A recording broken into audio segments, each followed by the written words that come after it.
बात है 1859 की, जब रिचर्ड कैरिंगटन एक सन स्पॉट को मुसलसल अपनी दूरबीन से देख रहे थे। लेकिन फिर अचानक से उनको ऐसा महसूस हुआ कि रोशनी सूरज की बढ़ रही है और वो मुसलसल प्रोसेस 5 मिनट तक रहा, यानी कि 5 मिनट तक सूरज की रोशनी एक बहुत ज्यादा तेज रही। लेकिन उनको ये नहीं पता था ये रोशनी तेज नहीं बल्कि ये एक सोलर स्ट्रॉम है जो कि दुनिया की जानिब बढ़ रहा है। और फिर उसके बाद उस सोलर स्ट्रॉम ने इस दुनिया को हिट कर दिया। जब इस सोलर स्ट्रॉम ने इस दुनिया को हिट किया तो रात के वक्त भी दिन का समा हो चुका था, क्योंकि ऑरा आसमान पर पूरी दुनिया में फैल चुके थे और इन ऑरा की वजह से पूरा आसमान रोशन हो गया था।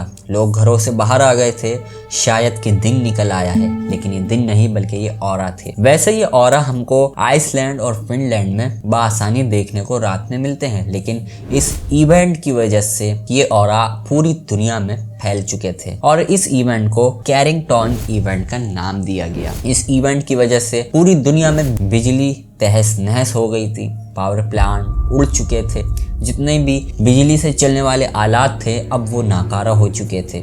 लेकिन इंसान की खुशकिस्मती थी कि 1859 के अंदर इंसान नया नया तरक्की पर परवान चढ़ रहा था, इसलिए इंसान को इतना ज़्यादा नुकसान नहीं उठाना पड़ा। टेलीग्राफ जो कि बगैर बिजली से चल रहे थे वो तो कामयाब रहे, लेकिन जो बिजली से जिनका ताल्लुक था जो कि इलेक्ट्रिसिटी से, वो सब नाकारा हो चुके थे, क्योंकि रेडिएशन ने उन तमाम आलात को बेकार कर दिया था जिनका ताल्लुक बिजली से था। लेकिन घबराने की बात नहीं है, ऐसा इवेंट 2012 में भी हो चुका है। लेकिन 2012 में दुनिया की खुशकिस्मती थी कि वो सोलर स्ट्रॉम दुनिया से नहीं टकराया बल्कि बाल बाल छूता हुआ गुजर गया। लेकिन अब 11 साल फिर मुकम्मल हो चुके हैं। ये 11 साल क्या है? असल में 11 साल बाद हमारा सूरज अपनी मैग्नेटिक फील्ड को चेंज करता है। हर 11 साल बाद ये प्रोसेस दोहराया जाता है और इस प्रोसेस के अंदर सूरज काफ़ी ज़्यादा मिकदार में एनर्जी को खारिज करता है। इन धमाकों के अंदर प्लाज्मा एक बड़ी तादाद में निकलता है, जिसके नतीजे में ये बड़े बड़े सोलर स्ट्रॉम बनते हैं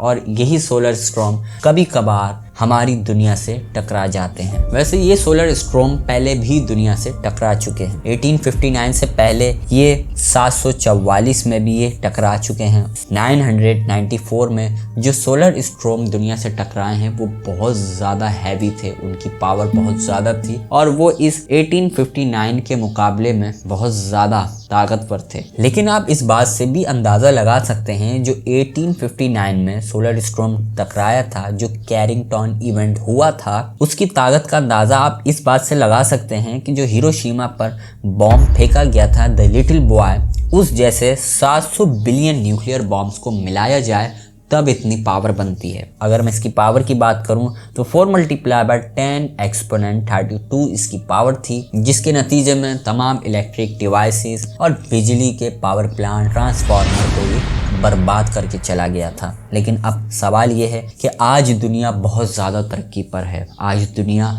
आसमान को छू रही है सिर्फ बिजली के बलबूते पर, क्योंकि इलेक्ट्रिसिटी आज हर जगह आपको देखने को मिलती है। एक छोटे से छोटे गैजेट में भी इलेक्ट्रिसिटी मौजूद है और बड़े बड़े सिस्टम्स में भी हमें बिजली देखने को मिलती है। अब सवाल ये होता है कि 2025 में अगर ये इन केस इस दुनिया से टकरा जाता है तो कितना नुकसान होगा। माहिरीन ने इसका तखमीना ये लगाया है कि इन केस अगर ये इस दुनिया से टकरा जाता है तो $2.6 बिलियन का नुकसान होगा सिर्फ नॉर्थ अमेरिका की उन कंपनियों को जो कि बिजली बनाती हैं। अब इस बात से आप अंदाज़ा लगा सकते हैं इस दुनिया में जितनी भी बिजली बनाने वाली कंपनीज हैं उन तमाम को कितना ज़्यादा नुकसान होगा। यही नहीं बल्कि जितने भी गैजेट्स बनाने वाली कंपनीज हैं उन तमाम का कितना नुकसान होगा। जब ये टकराएगा तो ये तमाम ट्रांसफार्मर्स को तबाह व बर्बाद कर देगा, जीपीएस सिस्टम को नेस्त नाबूद कर देगा और दुनिया को कई सालों तक बिजली के बगैर गुजारा करना पड़ेगा, क्योंकि ये तमाम ट्रांसफार्मर इतनी जल्दी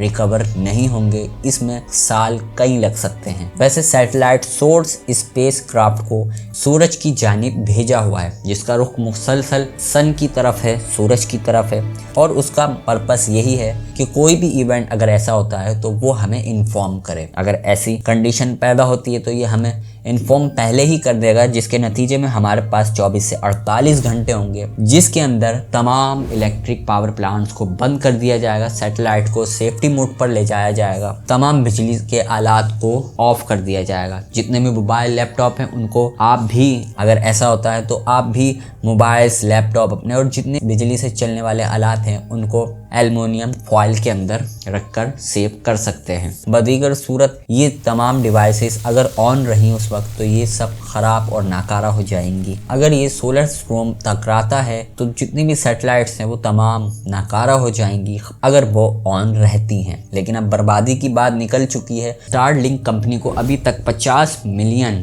का नुकसान हो चुका है, सिर्फ इसी वजह से कि सोलर स्टॉर्म्स ने उनकी सैटेलाइट को तबाह करा है, जिसके नतीजे में इनको $50 मिलियन का नुकसान हुआ है। वैसे आपको खुशखबरी की बात ये बताता चलूँ कि 12% चांस है कि ये सोलर स्टॉर्म इस दुनिया से टकरा जाए, जबकि 88 to 90% ये चांस है कि शायद ये इस दुनिया से ना टकराए। वैसे आपकी क्या राय है ज़रूर कमेंट्स में बताइएगा। वीडियो अच्छी लगी है तो इसको लाइक कीजिएगा, चैनल को सब्सक्राइब कीजिएगा। मैं मिलूंगा फिर एक नई इंटरेस्टिंग वीडियो के साथ।